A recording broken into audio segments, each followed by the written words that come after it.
very spunky little girl. She's just full of personality.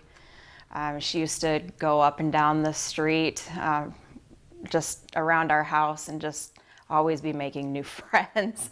It sounds like a like a herd of elephants coming through the house. You know, she's running so fast and just gives you a hug and tells you she loves you, and you know, just how fun and playful she was. She was a very, very, very playful child.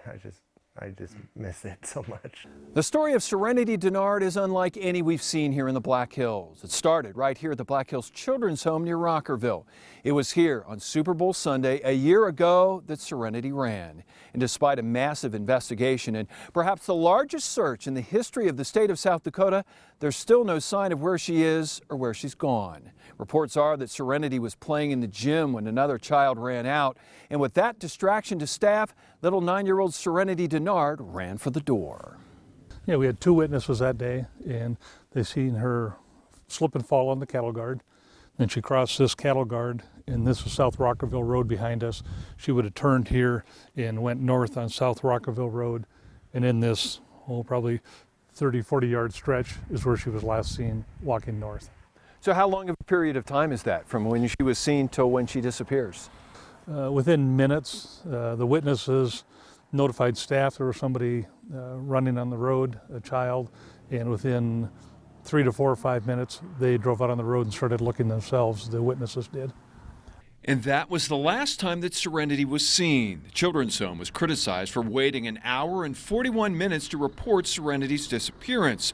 Once the Pennington County Sheriff's Office arrived, searchers quickly swung into action with the weather turning against them. It didn't take long for investigators and searchers to realize this wasn't going to be a typical missing child case. I would tell you by at least the second day in that we knew that we were dealing with something that was going to tax all of our resources that we had. It obviously was gaining a lot of attention. There was a lot of information out in reference to this child being missing, and obviously when a little one goes missing, it's big news, and a lot of people are concerned about what the outcome of that could be. But the search went on day after day, month after month. This is very tough. It's, you know, everybody that's involved that's been out here searching, obviously it becomes personal. I mean, it's an emotional thing, and the longer it goes on, it gets harder and harder because, you know, everybody wants to bring Serenity home. If she is up in the woods, we want to find her and bring closure to all this. And the Black Hills Children's Home came under scrutiny as well. The South Dakota Department of Health and the Department of Social Services reviewed the home's response after Serenity walked away. The report cited the delay in calling 911 and the radios of the home's workers operating on 3 different frequencies, meaning not everyone could hear everything at the same time. And in that report, Children's Home Society Executive Director Bill Colson was quoted as saying, "Complacency among the staff was an issue. Kids had run in the past. Staff had found them. They thought this time would have been the same," end quote. Kids typically don't do what Serenity did. So I'll be perfectly honest, it caught us a bit off guard. Runaways at our agency are not uncommon. What is uncommon is for a child to run a great distance away. Typically a child, if they leave one room, they'll run into another room, hide under a bed, hide under a desk or something like that. And so we responded like we would typically respond, and that is, let's search the buildings first. As a result, we delayed a bit in dialing 911. And in conversation with the Sheriff's Department and the Police Department, there's no prescribed time. The word that the sheriff used with me was that sooner is always better. At the time of that interview in April, Colson said policies had already been changed. All radios would now be set to a single frequency, and 911 would now be called immediately. I'm not absolutely certain it would have made a real difference in locating Serenity. And the weather presented a huge challenge, shutting down the search at times, but that didn't dim the resolve of the people doing the work. The Sheriff of Pennington County is 100% committed to bringing Serenity home, no matter how that is. We're working every angle of every possibility, and we are going to work until we find her, and that is our 100% commitment. It's hard knowing as a searcher that I've got a missing 9-year-old in my backyard out here, and so we want closure for that family, we want closure for Serenity, and we want closure for the community. we get across the fence, we're going to line up again and move on up the hill. Here we go.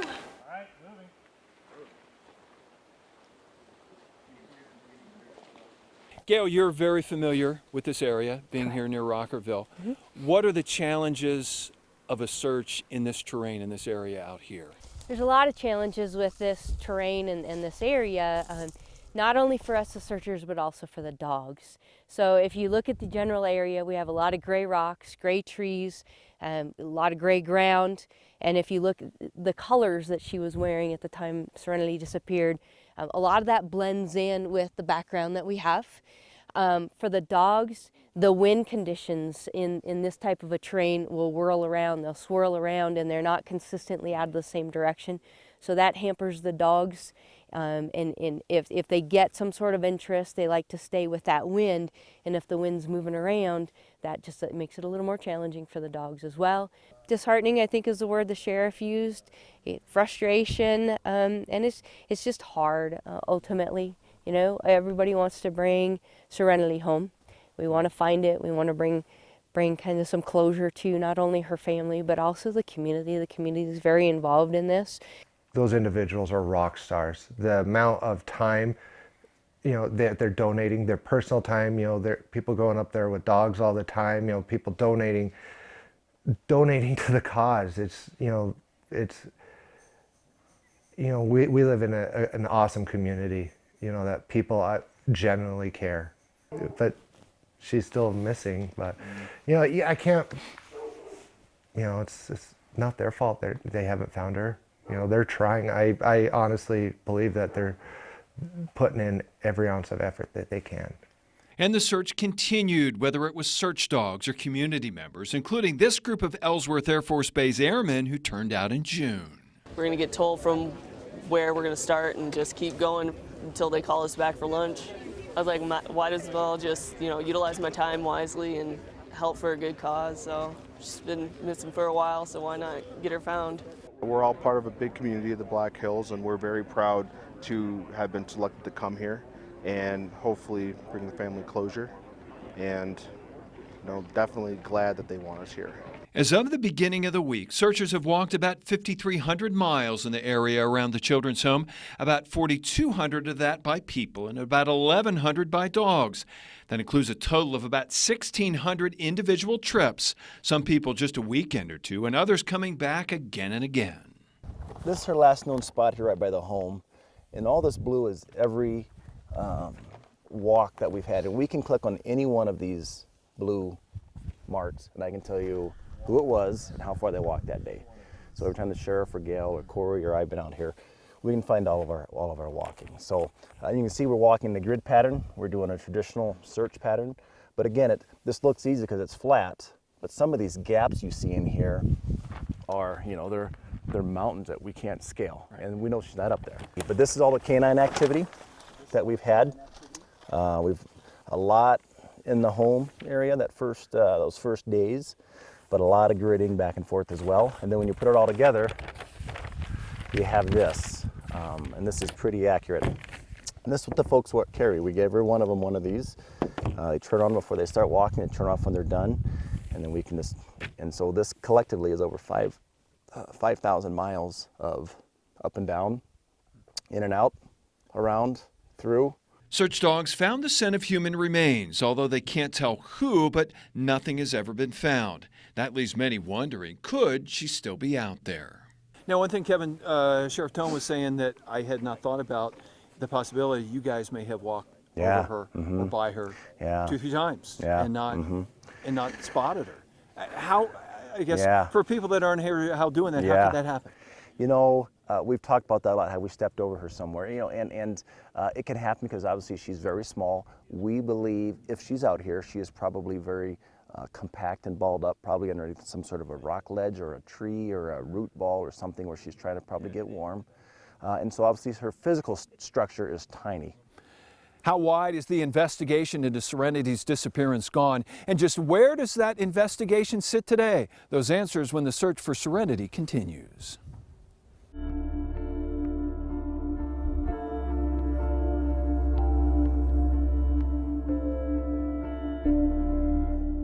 You've seen the searchers and you've seen the dog teams fanning out in the Rockerville area, but that's the part of the investigation into Serenity Dennard's disappearance that's visible.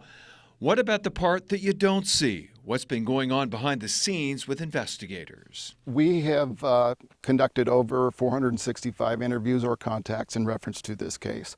We have interviewed anybody that may have an interest or had a responsibility for the caretaking of this child. We have talked to family. Our investigation as a whole is going to encompass over 36 states and 4 countries. So, yeah, it's pretty big. And of course, this is the most visible part, and that's what we put on, social media and to the media we share when we go out and search, to be as transparent as we can. What we don't talk about is every week when we follow up an investigative lead, we don't put that on social media and say, today we followed up an investigative lead. So people need to understand that while we're searching, we're also investigating at the same time and have since the beginning. Brubachen said they had a recent meeting with the FBI to go over the case to see whether there's anything they weren't seeing, anything else they should examine. He says they didn't find anything new. So after all of that, is there a definitive answer as to just what happened to Serenity Dennard? Do you feel like she's out here? I always say this, we're investigating, we're searching.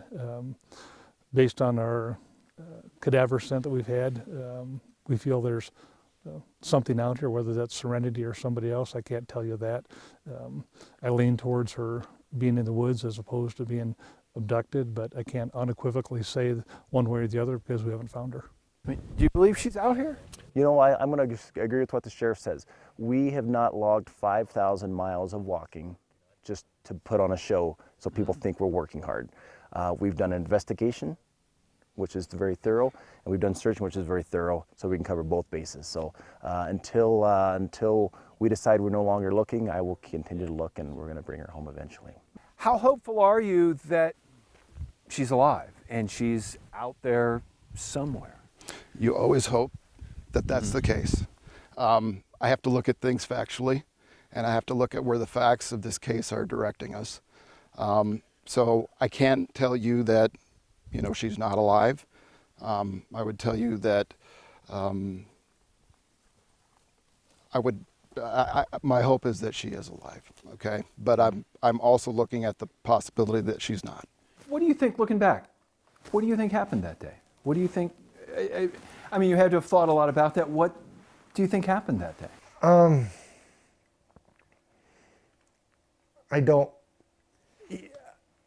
It changes all the time. Personally, I feel, she ran away, and I think she just ran too far and didn't know how to get back. I have mixed feelings because as the time goes on, each day that passes, it seems like, one day you'll think, oh, that, people are still calling in, there's leads, and so you get hopeful that she is out there, that maybe, when she walked off the cattle guard, she ducked around the corner, maybe somebody picked her up, maybe somebody saw her. I've thought, maybe, it was some kind of an inside job, that people, planned all of this. And, you're constantly thinking and trying to figure out what exactly happened. What has this past year been like for the family, and what are they doing to hold on to hope? We'll examine that when the search for Serenity continues.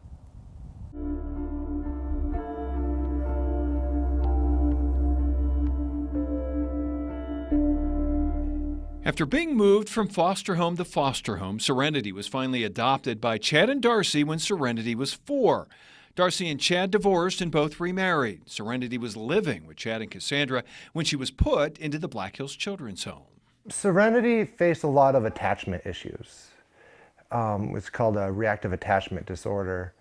And it just, with her trauma from being in the social services system, she had a really, she couldn't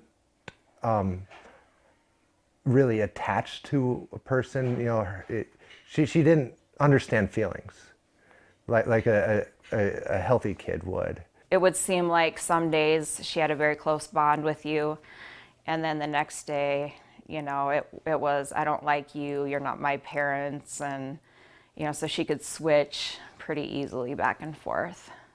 It's been a year now since Serenity Dennard disappeared. That means frustration for searchers, frustrations for investigators, and frustrations for the public following the case. But what has that year been like for Serenity's family? You're wearing a mask every day, you know, because it's on the forefront, first thing on your mind every second of every day. Seeing going through the drive-through at the Dairy Queen or whatnot, and, you know, there's a missing picture, you know, and it's good that they're there, but, you know, it's just a punch every time to the heart, you know. It brings it back home every time. Pretty much hell. There's days when you can't get out of bed. You just can't. You're thinking about her all the time. I pray about her constantly. It's been rough, having my own personal emotions going through my mind about what I could have done better, but having to see my wife go through what she goes through on a daily basis is very difficult for me to watch. Miserable, absolutely. It's hard for us, it's hard for everyone around us, it's hard for our other children. We want answers. I think we try to make ideas, like this could be the situation, or this could be just to get you through the next minute. It's also been a year of dealing with online speculations, theories, and often accusations against virtually everyone involved. No matter, you know, how Chad and I ended things and our relationship, that we are all good people. There's many family members that Serenity has, and we all love her so much. You know, there's no hidden details. You know, it's what's out there is out there, really. You know, we're not hiding her. You know, nobody's in our family's hiding her, and, you know, she's a missing little girl, and that's just it. That's really all there is to it. She's out there needing help. Are there changes that can be made to help other children in the same situation in the future? The important lessons learned in the search for Serenity.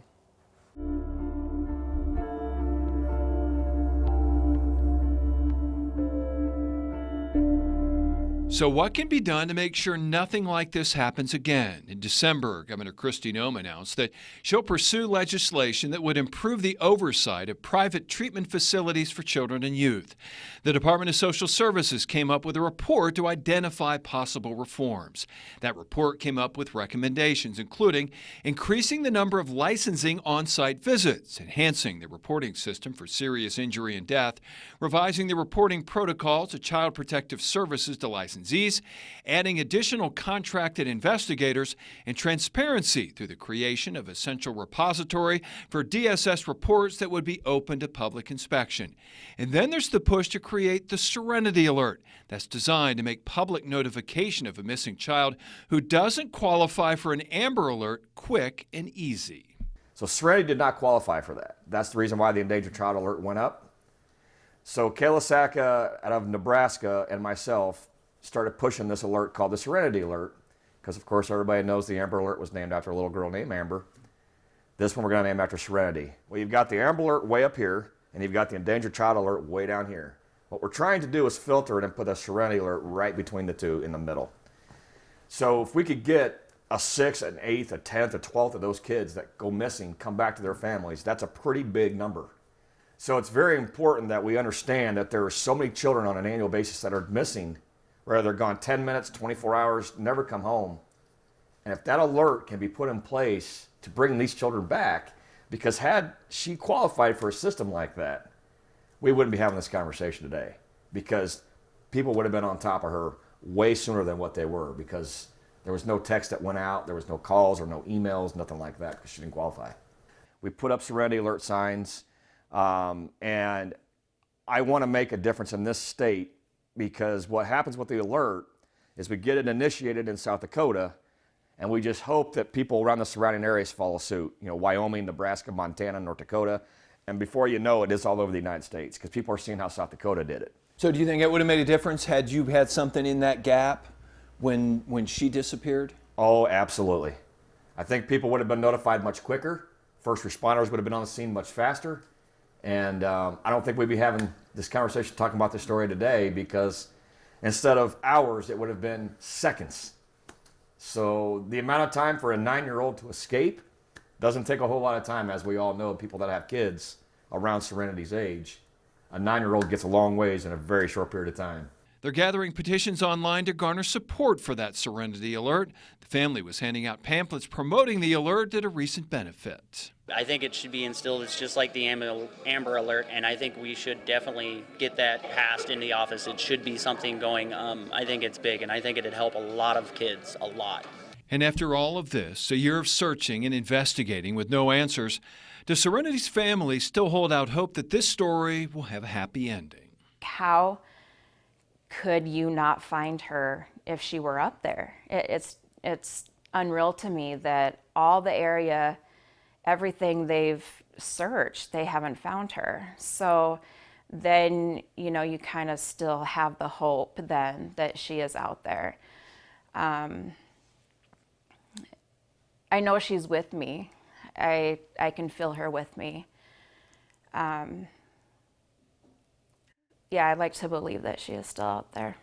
I would love, you know, that, you know, somebody took her in, a good person took her in, and, you know, some old grandma somewhere that doesn't have social media or TV or anything, and, oh, here's a 10-year-old little girl that just needs help. You know, I'm just gonna comfort her and feed her, and that's, you gotta hold out. You gotta have hope. The Pennington County Sheriff's Office says if you have any direct information as to the whereabouts of Serenity Dennard, please contact the Investigative Division at 605-394-6115.